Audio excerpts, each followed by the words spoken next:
A Bíblia diz no livro de Êxodo, no capítulo 6, nos versículos de 1 a 30.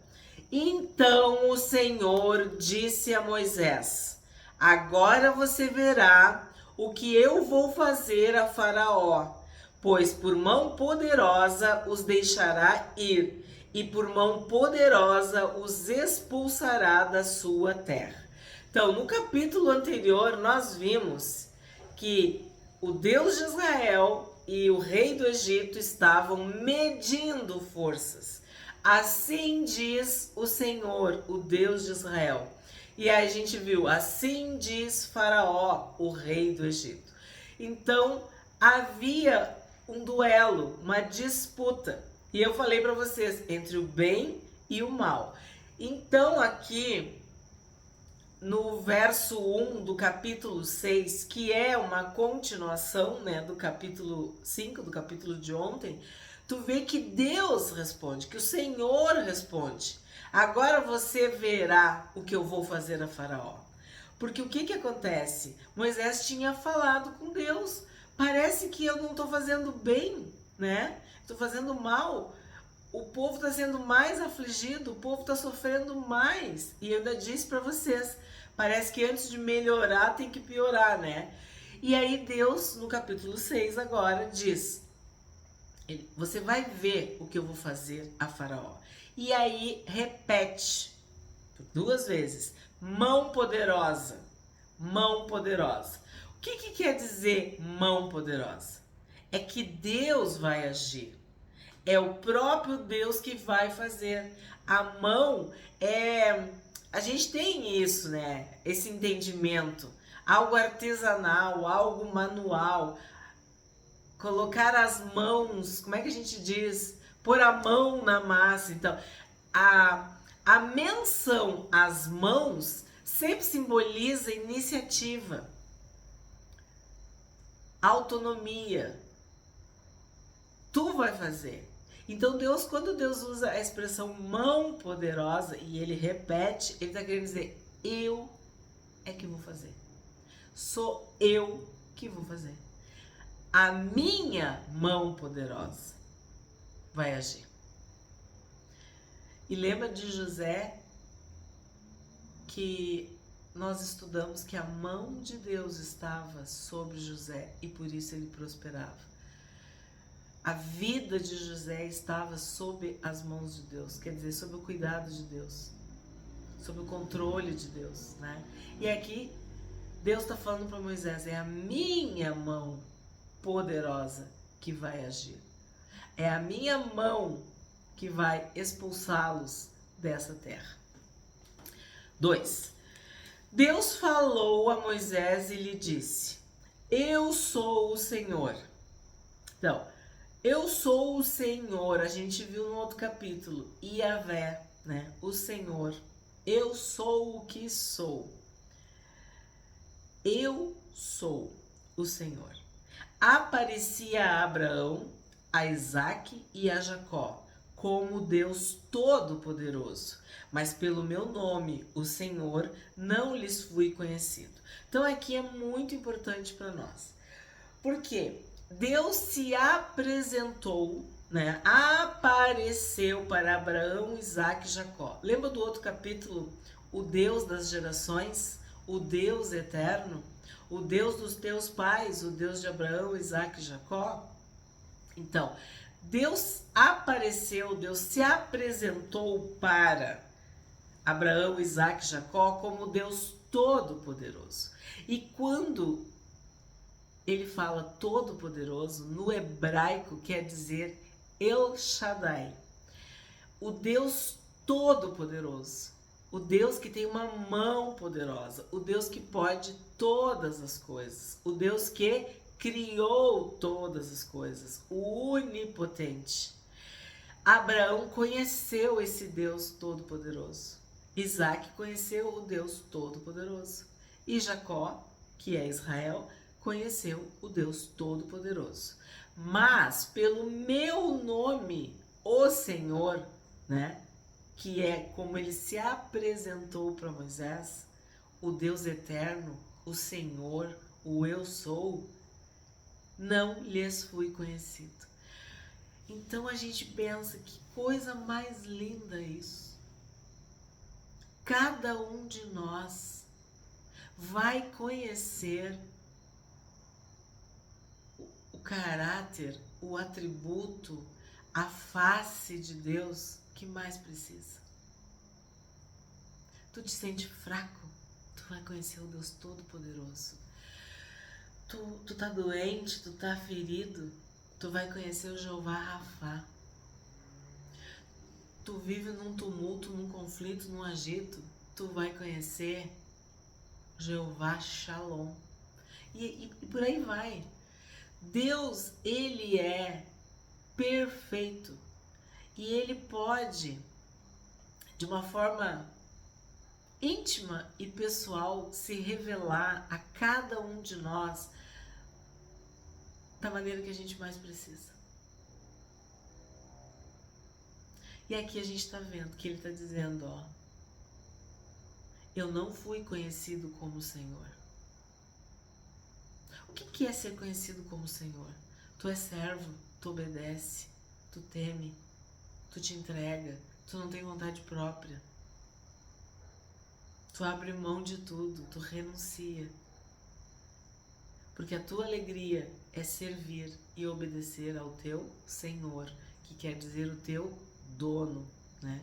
O teu criador, o teu provedor, o teu sustentador, o teu tudo.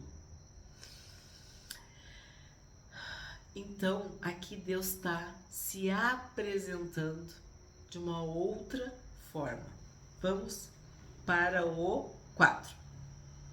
Também estabeleci a minha aliança com eles, para dar-lhes a terra de Canaã, a terra em que viveram como estrangeiros.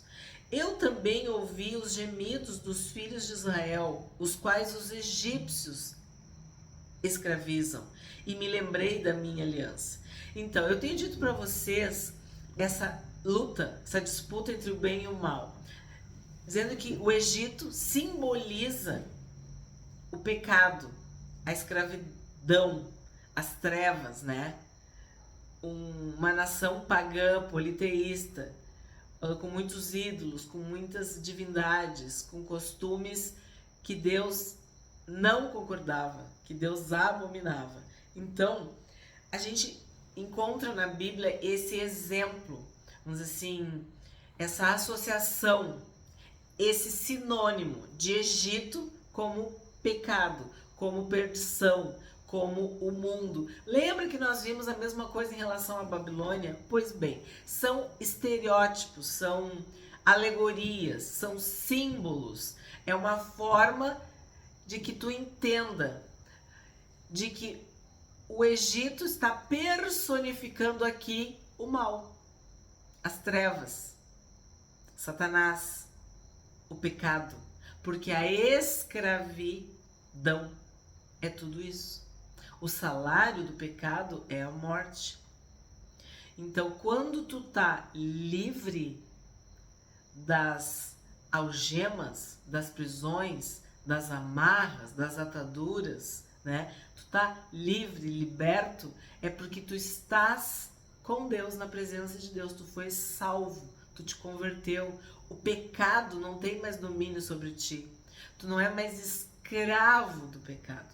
Então, tudo isso que a gente está vendo simboliza a salvação de cada um de nós.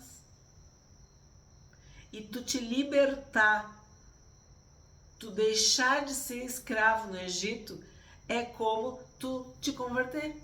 É como tu deixar de ser escravo de um vício, né? De um pecado. Uma vida infeliz, de problemas graves na tua alma, na tua mente, né? Quando tu não consegue te libertar, enfim, não vou entrar em detalhes, mas cada um de nós sabe da onde Jesus nos tirou, do que Jesus nos libertou, do que Jesus nos perdoou, o que Jesus fez conosco, como nós fomos transformados, né? quando encontramos Jesus. Por isso a conversão. Estávamos indo em uma direção. E quando nós encontramos Jesus, quando Jesus nos encontra, quando nós recebemos Jesus, quando nós confessamos Jesus, nós mudamos, nós convergimos, nós nos arrependemos e vamos em outra direção. Assim como o povo que vai sair do Egito em busca de Canaã, em busca da terra prometida.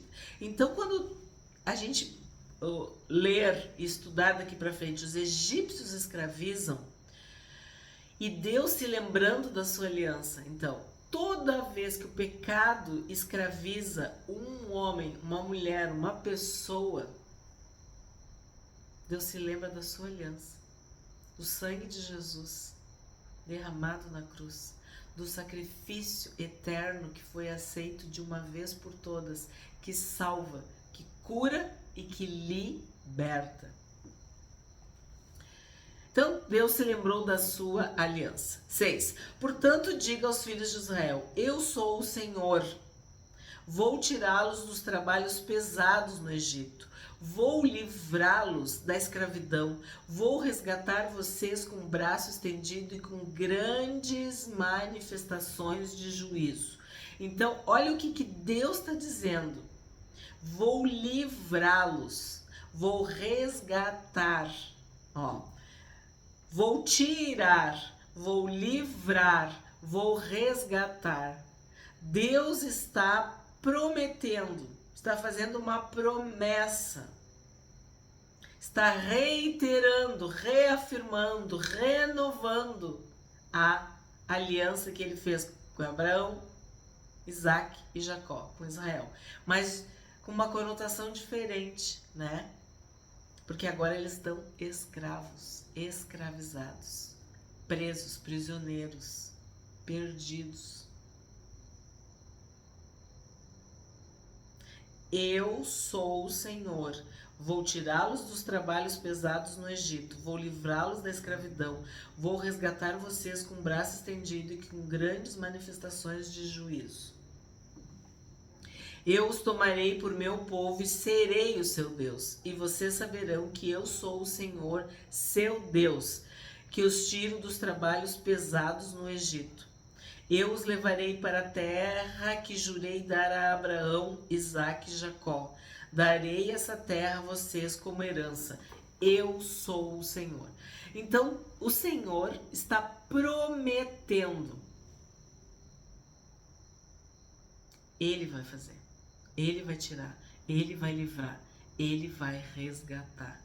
E olha que lindo, eu os tomarei por meu povo e serei o seu Deus. E vocês saberão que eu sou o Senhor, o seu Deus. Então, desde o Éden, Deus queria ser o Deus do homem e da mulher. Ser o seu Deus. E que nós fôssemos o seu povo, os seus filhos. As suas filhas. Deus sempre quis um povo para chamar de seu. Ele sempre quis ter um povo de propriedade particular, exclusiva, santa, santificada, consagrada, guardada. Por isso ele nos deu o Espírito Santo, que é um selo. Nós somos dele. Então aqui ele está falando exatamente isso. Vocês saberão que eu sou o Senhor, seu Deus. Isso é relacionamento, isso é intimidade. Isso não tem nada a ver com uma religião morta, com rituais, com sacrifícios, com regras, com um monte de coisa. O que era o Éden? Era Deus vindo na viração do dia para conversar com Adão. Tudo era perfeito, né? Tudo era harmônico. E Deus continua querendo um relacionamento íntimo com o seu povo. E aqui ele está falando isso de novo. E tu vai ver que isso vai nos acompanhar no Êxodo. Eu os levarei para a terra que jurei dar a Abraão, Isaque e Jacó. Então, temos visto que foi assim com Abraão, com Isaque e com Jacó. né? Só que agora aqui tem esse outro viés, esse outro lado, que é a libertação da escravidão, que os outros não experimentaram, não precisaram disso. Claro, José sim, José ficou na cadeia, né? Se tornou prisioneiro, mas nós vimos outras demandas, outros desafios dos patriarcas de Abraão, Isaac e Jacó. Então aqui tem essa questão de tirar, de livrar, de resgatar dos trabalhos forçados, da escravidão. E esta expressão, né? Eu sou o Senhor, que ele diz que é diferente do El Shaddai, do Deus Todo-Poderoso. Que aqui quando está escrito Senhor para nós, que é a tradução em português Senhor, é Iavé, que é o nome de Deus. 9. Desse modo, Moisés falou aos filhos de Israel, mas eles não deram ouvidos a Moisés, por causa da angústia de espírito e da dura escravidão. Então, o que acontece? Deus está dizendo, eu vou fazer, eu vou livrar, eu vou tirar, eu vou resgatar, enfim. Deus está prometendo, a promessa de Deus, palavra de Deus. Mas o povo está vivendo uma angústia de espírito e uma dura escravidão. E eles não querem conversa, né? Eles não deram ouvidos a Moisés. E a resposta está aqui. Por causa da angústia de espírito e da dura servidão, da dor, do sofrimento.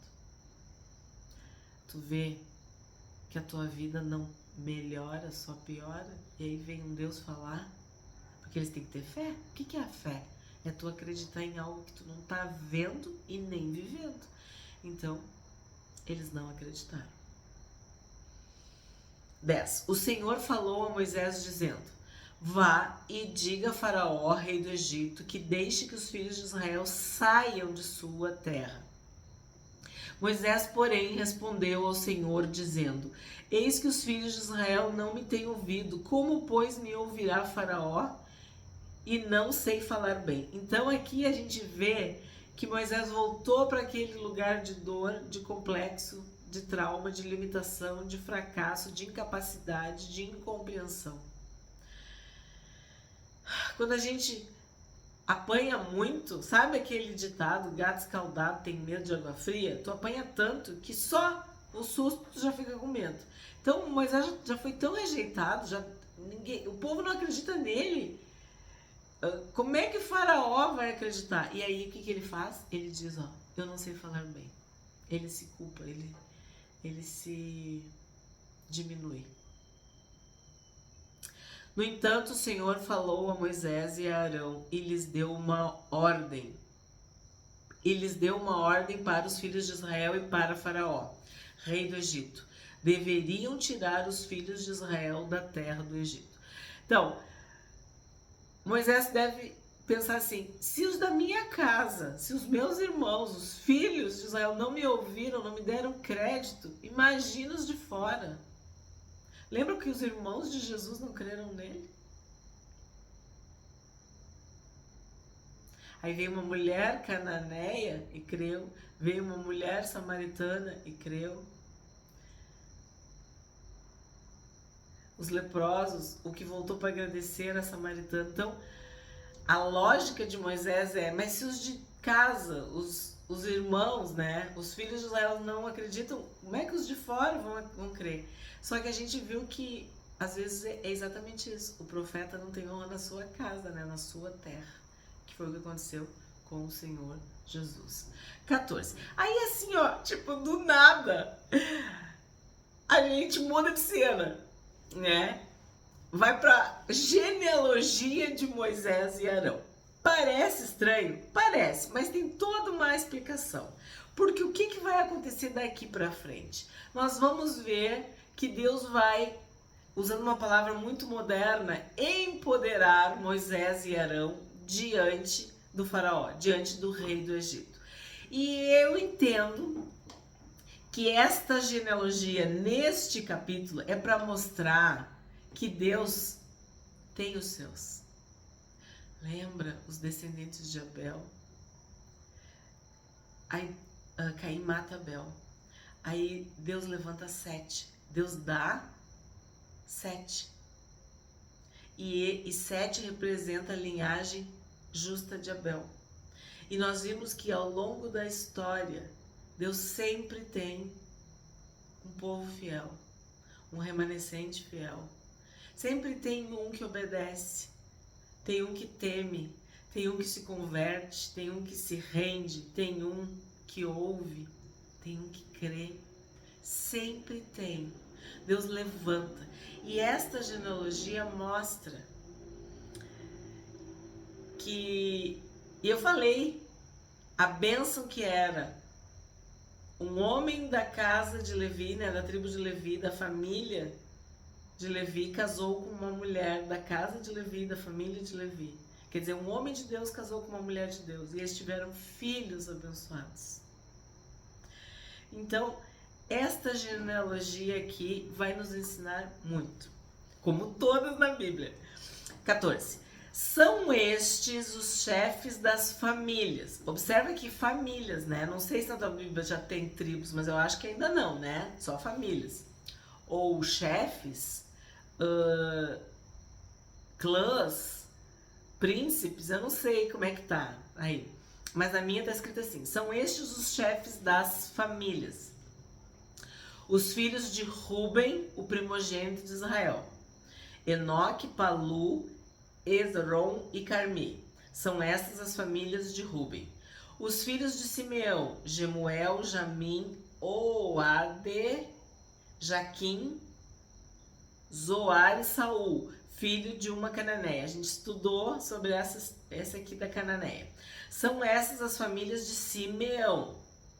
São estes os nomes dos filhos de Levi, segundo as suas gerações: Gerson, Coate e Merari. E os anos da vida de Levi foram 137. Então vamos parar aqui no 16. Então, se tu tá seguindo conosco, se hoje é o teu primeiro vídeo, o que tu tem que saber? Que os filhos de Jacó eram 12. E esses filhos, com algumas mudanças, depois se tornaram as tribos, as 12 tribos de Israel. Então, Ruben é o primogênito, Simeão e Levi, nesta sequência. Só que na bênção, na profecia, Jacó separou Simeão de Levi. E Levi é da onde descende Moisés e Arão. Então, para chegar em Levi, ele cita Ruben e Simeão, mas ele não vai se dedicar às demais genealogias dos outros filhos de Jacó. Ele citou Ruben, Simeão, Levi. E daqui vem o que nos interessa. E tu lembra que quando José morreu, eu falei para vocês, inclusive muito emocionada, assim, por imaginar ou supor que a morte de José, um homem tão temente a Deus, tão obediente, tão fiel, tão humilde, tão inspirador, foi de 110 anos. E aqui tu tá vendo, ó, Levi viveu 137. E tu lembra que eu disse para ti assim, ó, quando José fala com seus irmãos, ele diz que ele ia morrer. E eu falei para vocês, ele era o mais novo, né? Só perdia para Benjamim. Tipo, ele era um dos mais novos, um dos mais jovens. Mas por tudo que ele sofreu e por viver nessa cultura egípcia também, enfim, eu não sei porquê, mas ele morreu com 110 anos. E aí eu falei que ele, né, pediu para os seus irmãos que não deixassem os seus ossos no Egito. E aí, naquele momento que a gente conversou sobre isso, eu falei, e os irmãos que eram mais velhos viveram mais que José. Lembra que eu falei sobre isso? E aqui nós temos esse exemplo.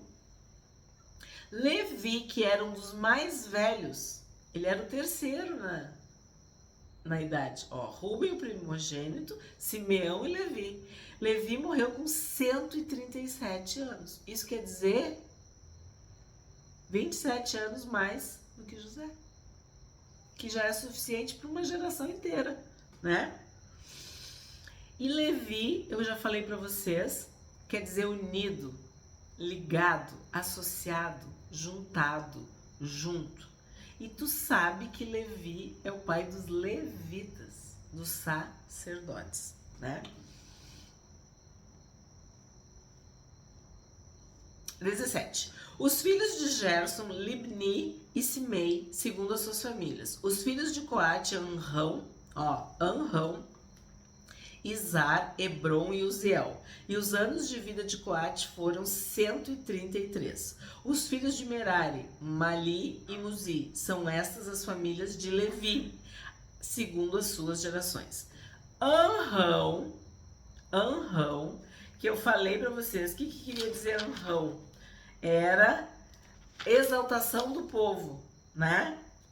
Exaltação do povo, ou o povo exaltado, ou o povo será exaltado. Anrão tomou por mulher Joquebede. Joquebede quer dizer Deus é glória, Deus é glorioso, né? Ou a glória de Deus, olha que lindo. Sua tia, e ela lhe deu à luz Arão e Moisés. E os anos da vida de Anrão foram 137. Então, assim como Levi, Anrão teve 137 anos. Então, tu vê um homem de Deus, Anrão, que casou com uma mulher de Deus, Joquebede, e teve Arão e Moisés. E sim, a gente sabe que também teve Miriam. Mas assim, obedeceu. Não pegou mulher estrangeira, não pegou mulheres. Não, ele fez o que Deus mandou e teve filhos. 2 filhos abençoados, Arão e Moisés. Arão quer dizer o quê? Alto, elevado, iluminado. Moisés, filho tirado das águas, né? 21. Os filhos de Izar, Corá, Nefeg e Cri. Os filhos de Uziel, Misael, Eusafã e Citri. Eu sempre digo para vocês, para estudar as genealogias a gente tem que ver significado por significado, para ver o que tem ali. 23. Arão tomou por mulher Eliseba, filha de Aminadab, irmã de Naasson, e ela lhe deu à luz Nadab, Abiú, Eleazar e Itamar. Vamos parar aqui. Então, se tu não te perdeu, olha bem, o Anrão casou com a Joquebede. Aí eles tiveram Arão e Moisés. Aí agora tá falando que o Arão casou com a Eliseba. Então, Arão, alto, elevado, iluminado. Tu vê que é só coisa boa por enquanto, né? Eliseba, juramento de Deus, promessa de Deus. Então, a mulher que ele escolheu era uma mulher de Deus. Promessa de Deus, juramento de Deus. Ou Deus prometeu, Deus jurou. E aí, esse casal abençoado, tudo levita, né? Tudo da casa de Levi, da família de Levi. Isso.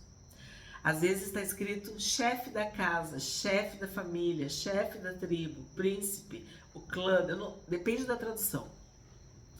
Então, Arão casou com Eliseba, filha de Aminadab, irmã de Naasson, e ela lhe deu à luz, olha aqui que é a bênção, Nadab, Abiú, Eleazar e Itamar. Sabemos, Nadab e Abiú, né? Pula. Mas temos aqui Eleazar e Itamar. Sacerdotes. Aí eu tenho que falar para vocês de Eleazar. Eu sempre quero dizer Eleazar, mas é com E, gente. Eleazar. Deus socorreu, Deus ajudou, Deus auxiliou. Ou Deus socorre, Deus ajuda, Deus auxilia. E sim, Eleazar é uma bênção. Vamos seguir. Os filhos de Corá, Assir, Eucana e Abiasaf. São essas as famílias dos coraitas. Eleazar, filho de Arão, tomou por mulher para si uma das filhas de Putiel, e ela lhe deu à luz Finéias. São estes os chefes de suas casas segundo as suas famílias. Finéias foi um personagem importantíssimo, um sacerdote que tem, inclusive, é o vídeo em alta do canal A Bíblia Diz. Um vídeo muito importante sobre Finéias, filho de Eleazar, neto de Arão. Então, Esse personagem bíblico, ele simplesmente salvou os filhos de Israel por sua fidelidade, por seu temor, por seu zelo, por sua santidade. E ele era neto de Arão, filho de Eleazar. Se tu não assistiu esse vídeo sobre Finéias, eu te convido a assistir, a curtir e a compartilhar. Muito forte, porque cada um de nós pode e deve ser rei e sacerdote onde estiver, e nós devemos sempre nos levantar pela santidade de Deus. Nós devemos viver dessa forma, em obediência, e diante das coisas mais absurdas, nós temos que nos manter íntegros, irrepreensíveis. E Finéias é um personagem bíblico que nos dá esse exemplo. E olha de quem que ele é filho? De Eleazar. E olha de quem que ele é filho? De Arão. É lindo. A gente vê aqui a linhagem sacerdotal dos levitas. Levi, que para ser essa bênção foi separado de Simeão, que a gente viu, usou essa força, essa ira, essa indignação santa para servir ao Senhor. 26. São estes Arão e Moisés, aos quais o Senhor disse: tirem os filhos de Israel da terra do Egito, segundo os seus exércitos. Foram eles que falaram ao faraó, rei do Egito, a fim de tirar do Egito os filhos de Israel. São estes Moisés e Arão. Eu não sei se tu prestou atenção, mas começa assim, ó.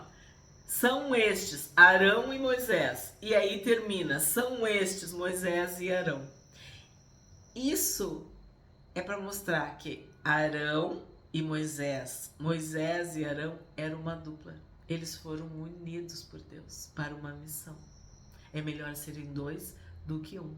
Então, o próprio Moisés que escreveu, ele alterna. Ele bota Arão e Moisés, Moisés e Arão. Porque sim, Arão falava bem, mas quem falava com Deus era Moisés. Moisés falava com o povo, mas Arão intercedia. Enfim, era uma dupla perfeita, abençoada. Vamos para 27, que diz assim, ó, foram eles, eu quero destacar esse, foram eles que falaram ao faraó, foram eles, isso que eu quero destacar, de que essa genealogia está aqui para mostrar, vamos dizer assim, a história particular de Moisés e Arão, de Arão e Moisés, foram eles, assim como a gente vê em Finéias e Eleazar, um protagonismo, uma liderança, esse sacerdócio, esse chamado de Deus, tu vê em Moisés e Arão e Moisés também. Cada um de nós, mesmo que seja filho, seja neto, tem um momento que tu vai ter que viver a tua história, que a tua história vai ter que ser escrita, que tu vai conhecer a Deus de uma forma íntima e pessoal. Então eu destaco esse, foram eles. Então eles decidiram obedecer, eles decidiram temer a Deus. Eles disseram sim para Deus. Eles aceitaram o chamado. Sim, com algumas questões, mas eles fizeram o que Deus mandou. Abraão, Arão e Moisés, eu sempre trocando os nomes, né? Moisés e Arão. Por isso essa alternância. Porque não é Moisés e Arão, é Arão e Moisés. E não é Arão e Moisés, é Moisés e Arão. Olha que interessante isso. Pode passar rápido, tu não prestar atenção, mas tá ali no 26. São estes Arão e Moisés. E termina no 27. São estes Moisés e Arão. Agora vamos para o 28. No dia em que o Senhor falou a Moisés na terra do Egito, o Senhor disse a Moisés: eu sou o Senhor, diga a Faraó, rei do Egito, tudo o que eu digo a você. Porém Moisés respondeu na presença do Senhor: eu não sei falar bem. Como é que Faraó vai me ouvir? Então, de novo, Moisés falou: eu não sei falar bem. Toda vez que alguma coisa saía errado, que dava alguma dificuldade, ele voltava para aquele lugar. E se diminuía, e se rechaçava, e se inferiorizava. Eu não sei falar bem. Mas Deus colocou Arão para o ajudar nessa missão. Esse foi o capítulo 6 de Êxodo. Curte, comenta e compartilha. Se tu não for inscrito do canal, a Bíblia diz, te inscreve.